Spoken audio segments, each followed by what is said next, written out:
నమస్తే welcome to our channel. Andhra Pradesh రాష్ట్రాన్ని మోంతా తుఫాను ముంచెత్తుకొస్తుంది. మరి ఇటువంటి నేపథ్యంలో అసలు రాష్ట్రాన్ని ప్రభుత్వం పట్టించుకోవట్లేదు అంటూ వైసీపీ అధికారిక ట్విట్టర్ ఖాతాలో పోస్ట్ చేయడాన్ని ఏ విధంగా చూడాలి తెలుసుకునే ప్రయత్నం చేద్దాం. దీన్ని విశ్లేషించడానికి మనతో పాటుగా ఉన్నారు సీనియర్ జర్నలిస్ట్ సత్యమూర్తి గారు.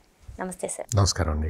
మోంతా తుఫాను ఈ రోజు రాత్రికి కానీ రేపు పొద్దున కానీ ఈ తుఫాన్ ప్రభావం ఎక్కువగా ఉంటుందని చెప్పి పలు కథనాలు అయితే వినిపిస్తున్నాయి సార్. మరి ఈ సమయంలో ఒక పక్క ప్రభుత్వం అటు నారా చంద్రబాబు నాయుడు గారు కానివ్వండి, ఇటు లోకేష్ గారు కానివ్వండి అప్రమత్తంగా ఉన్నారని కొన్ని కథనాలు వినిపిస్తున్నాయి. అయితే వైసీపీ అధికారిక ట్విట్టర్ హ్యాండిల్లో అసలు రాష్ట్రాన్ని మొత్తాన్ని ప్రభుత్వం పట్టించుకోవట్లేదు అంటూ పోస్ట్ చేశారు. ఇది నిజంగానే గవర్నమెంట్ పట్టించుకోవట్లేదా? రాష్ట్రంలో పరిస్థితి ఏ విధంగా ఉన్నాయి? మీ అభిప్రాయం ఏంటి? అసలు రాష్ట్రం పట్టించుకోవట్లే. లేకపోతే అమలాపురం టౌన్లో కొబ్బరికాయలు పడ్డాయి. ఈ కారు మీద కొబ్బరికాయలు పడ్డాయి.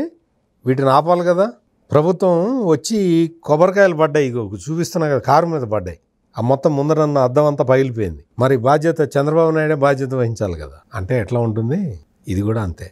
ఈ జగన్మోహన్ రెడ్డి కానీ అతని పార్టీకి సంబంధించిన మనుషులు కానీ అక్కడ ఎవడూ లేడు. మొత్తం ఇప్పుడు క్షేత్రస్థాయిలో మొత్తం అందరూ కూడా తెలుగుదేశం పార్టీ కార్యకర్తలతో సహా అధికారులు ఎటు ఉంటారు. అధికారులని మొత్తం వాళ్ళందరినీ మానిటర్ చేస్తూ ఉన్న ముఖ్యమంత్రి నిన్న రాత్రి 12 వరకు రివ్యూ మీటింగ్లోనే ఉన్నాడు. అందరితో మాట్లాడుతున్నాడు, వాళ్ళ కలెక్టర్లతో మాట్లాడుతూ ఉన్నాడు. సీఎంఏ కాదు, డిప్యూటీ సీఎం పవన్ కళ్యాణ్ కూడా మొత్తం తెల్లవారులు అది ఎక్కడ తీరం దాటుతుందో కూడా తెలియదు.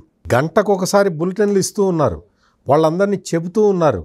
ఈ వైసీపీ బ్యాచ్, ఈ ముఠాలు చేస్తున్న ప్రచారంతో వీళ్ళు ఏం చేస్తున్నారు, ఏం దుష్ప్రచారం చేస్తున్నారో తెలుసా? ఆఫీసర్లు వెళ్ళి, అయ్యా మీరు రండి, మీరు ఇక్కడ ఉంటే ప్రమాదం, 120 కిలోమీటర్ల వేగంతో ఈదురుగాలులు వీచబోతున్నాయి, కుంభవృష్టి కురవబోతున్నది, మిమ్మల్ని రండి, మీకు సహాయ కేంద్రాలు పెట్టాము, మిమ్మల్ని సురక్షితంగా కార్లో తీసుకెళ్ళి కార్లో దించి మళ్ళీ తీసుకొస్తాము అని చెబుతూ ఉంటే ఈ దుర్మార్గులు వాళ్ళని చెడగొడుతూ ఉన్నారు. ఏమీ లేదు, మీరు వెళ్ళటానికి వీల్లేదు అని చెప్తూ ఉన్నారు. అందుకని చాలామంది రావట్లేదు. రాకపోతే అక్కడికి వెళ్ళిన రెవెన్యూ ఆఫీసర్లు చెప్తూ ఉన్నారు, అయ్యా మేము చెప్తున్నాం మీకు ప్రమాదం అని, మీరు రావట్లేదు, మీకే ప్రమాదం అని చెప్పి వాళ్ళని బతిమలాడుతూ ఉన్నారు. ఇటువంటి పరిస్థితి అక్కడ ఉంటే, అంటే ఇప్పటివరకు మొత్తం ఎంతోమందిని సహాయ శిబిరాలకి తరలించారు. ఎక్కడా కూడా ప్రాణ నష్టం జరగకుండా ఉండాలి అన్న ఉద్దేశంతో సకల ఏర్పాట్లు చేశారు. ఈ క్షణాన మీరు నేను మాట్లాడుకుంటున్న క్షణంలో కూడా మొత్తం విశాఖపట్నం, ఉత్తరాంధ్ర జిల్లాల కలెక్టర్లు కానీ, సెంట్రల్ ఆంధ్ర జిల్లాల కలెక్టర్లు కానీ ఎవ్వరూ కూడా వాళ్ళ ఆఫీసుల్లో లేరు. అందరూ ఫీల్డ్ మీదే ఉన్నారు. కలెక్టర్లు ఒకవైపు సీఎం తోటి సమీక్షలో పార్టిసిపేట్ చేస్తున్నారు, సెల్ ఫోన్ పెట్టుకొని. వాళ్ళు సహాయ కార్యక్రమాలు ఫీల్డ్ మీద ఉన్నారు. రెవెన్యూ యంత్రాంగం మొత్తం అక్కడే ఉన్నారు. ఇటువంటి విపత్కర పరిస్థితుల్లో కూడా తుచ్చమైన రాజకీయాలు చేసుకుంటూ ట్విట్టర్ ఉంది కదా అని చెప్పి ఏసీ రూముల్లో కూర్చొని, ఎక్కడో హైదరాబాద్లోనో బెంగళూరులో కూర్చొని, నీకు మొత్తం ఎవరో ఒక చెట్టు విరిగి కింద పడి ఒక మహిళ చనిపోయిందట, దాని మీద పెట్టి ఆ పోస్ట్ పెట్టి, ఆ ఫోటో పెట్టి ఈ దుర్మార్గులు ఏం పెడుతున్నారంటే అది ఒక ప్రభుత్వం చేసిన హత్యట, దానికి చంద్రబాబు నాయుడు, నారా లోకేష్ బాధ్యత వహించాలట. కరెక్టే. దీనికి కూడా ఈ కొబ్బరికాయలు పడ్డాయి కారు మీద కొబ్బరికాయలు పట్టడానికి కూడా వాళ్ళే బాధ్యత వహించాలి. నువ్వేం చేస్తావు? పార్టీ కార్యకర్తలకి ఏమన్నా పిలిపించావా? నువ్వు తిత్లీ తుఫాన్ అప్పుడు ₹1 ఇస్తా అన్నావు, ఇచ్చావా జగన్మోహన్ రెడ్డి? విజయవాడలో బుడమేర పొంగినప్పుడు వరదలు వచ్చినప్పుడు ₹1 ఇస్తా అన్నావు, ఇచ్చావా జగన్మోహన్ రెడ్డి? కనీసం మానవత్వం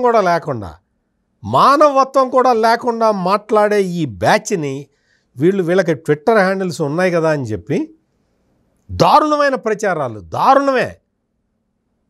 ఎంత అసలు అన్ని అబద్ధాలు ప్రచారం చేసుకుంటూ వీళ్ళెంత దుర్మార్గమైన ప్రచారాలు చేస్తారంటే, నేను ఒక చిన్న ఉదాహరణ చెప్తా. రోడ్డు మీద ట్రక్కులు అవి వెళ్తూ ఉంటే కొంతమంది పోలీసులు ఆ ట్రక్ డ్రైవర్ల మీద రాళ్ళేసి కొడుతూ ఉన్నారు. ఈ విజువల్కి సంబంధించి వైసీపీకి సంబంధించిన ఈ ముఠాలు, ఈ ఫేక్ న్యూస్ ముఠాలు ఆంధ్రప్రదేశ్లో పోలీసులు లంచాల కోసమని ఈ టిప్పర్ డ్రైవర్లని రాళ్ళు బుచ్చుకు కొడుతున్నారు.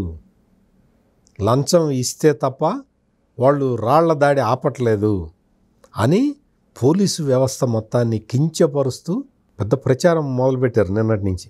అంటే ఆ టిప్పర్ వాడు లంచం ఇవ్వకపోతే పోలీసు వాడు రాళ్ళేసి కొడుతున్నట్ట.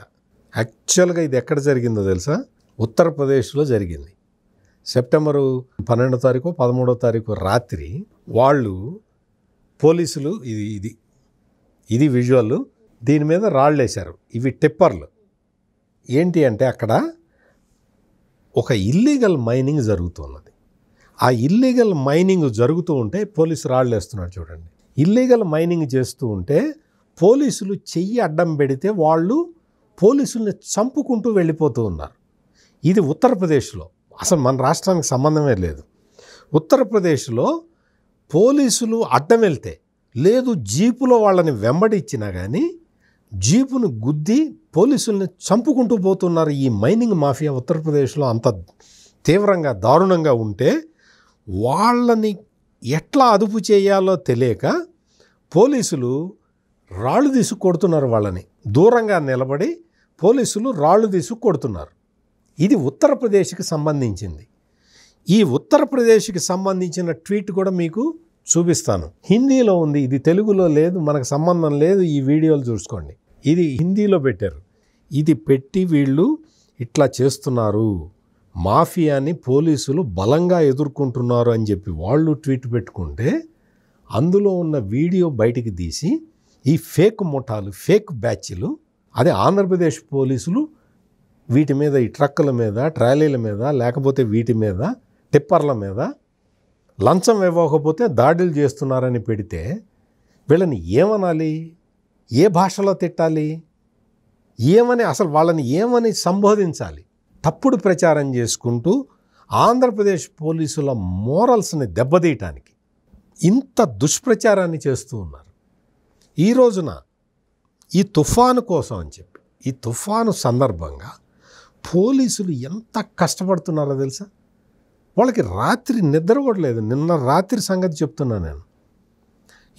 ఆంధ్రప్రదేశ్లో ఈ సెంట్రల్ ఆంధ్రాలో, నార్త్ ఆంధ్రాలో ఉన్న ఏ పోలీసు కూడా నిద్రపోవాలి. కానిస్టేబుల్ దగ్గర నుంచి ఎస్పీ వరకు అందరూ అప్రమత్తంగా ఉండి వాళ్ళు ఎక్కడ ప్రజలకి హాని కలగకుండా వాళ్ళ చంద్రబాబు నాయుడు ఒక్కటే చెప్పాడు, ప్రాణ నష్టం జరగటానికి వీల్లేదు.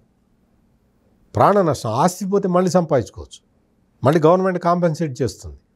ప్రాణం పోతే ఎట్లా చేస్తుంది అని చెప్పి ఆయన పెట్టి 24 గంటలు ఆర్టీజీఎస్ అని పెట్టాడు. రియల్ టైమ్ గవర్నెన్స్ కేంద్రం, దాని పేరు ఆర్టీజీఎస్ సెంటర్ అంటారు. జగన్మోహన్ రెడ్డి నువ్వు ముఖ్యమంత్రిగా ఉండంగా ఫస్ట్ నువ్వు జడగొట్టింది నీకు గుర్తుందో లేదో కానీ నేను చెప్తా విను. నువ్వు జడగొట్టిన ఫస్ట్ వ్యవస్థ ఆర్టీజీఎస్ వ్యవస్థ. చంద్రబాబు నాయుడు గుడ్ గవర్నెన్స్లో భాగంగా ఆర్టీజీఎస్ వ్యవస్థను తీసుకొచ్చాడు. Real time governance.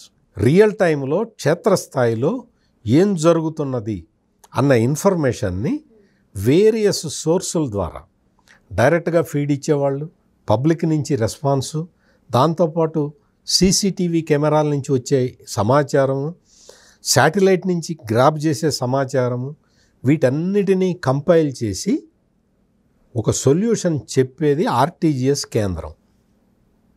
వాళ్ళు చెప్తారు, బలానా చోట అమలాపురంలో ఇగో ఈ పరిస్థితి ఉన్నది, ఇప్పుడు ఇట్లా పరిస్థితి ఉన్నది, మీరు వెళ్ళి చూడండి అని చెప్పి అలర్ట్లు వస్తూ ఉంటాయి.